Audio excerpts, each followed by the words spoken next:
त्यांनी तिथं काय काय कारवाई केली ते आम्ही विचारतो आज. वाल्मिक कराड यांच्या आईची भेट घेतली आहे, माहिती समोर आली. विचारपूस केली तब्येतीची. अहो मग घेतलीच पाहिजे ना. वाल्मिक कराडांच्या मातोश्रीला जाऊन भेटलं पाहिजे, त्याच्या कुटुंबाला भेटलं पाहिजे.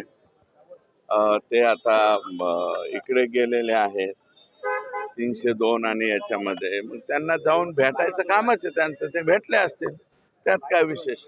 विधानसभा जिंकण्यासाठी कराडचा वापर करण्यात आला. विधानसभा जिंकण्यासाठी कराडचा वापर करण्यात आला. आता ते एकदम याच्यामध्ये सापडले तर कोणी अहो एक मिनिट ऐका, मी तुम्हाला पहिल्यापासून म्हणतोय की त्या माऊलीच्या विरोधात मला काही बोलायचं नाही.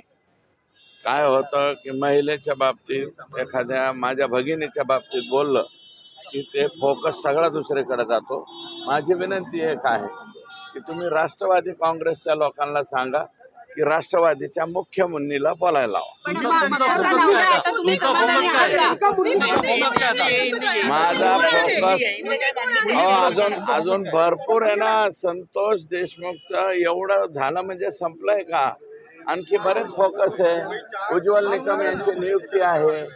त्याच्यानंतर हे केस व्यवस्थित हे करतायत का ते पाहणं गरजेचं आहे. आणखी याच्या पुढं आकापर्यंत सापडलं, आकाच्या पुढं आणखी कडी काय सापडते का?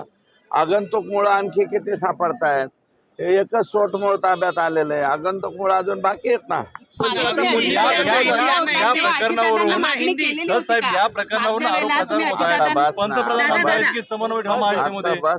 तुम्ही काल मागच्या वेळेला तुम्ही अजित पवारांना भेटला होता, तर तुम्ही त्यांना काही मागणी केलेली होती का? धनंजय मुंडेंवर कारवाई करावी?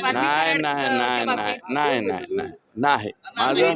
माझ्या मतदारसंघाचं काम होतं, माझ्या मतदारसंघाचं काम त्यांना मी सांगितलं. ओके.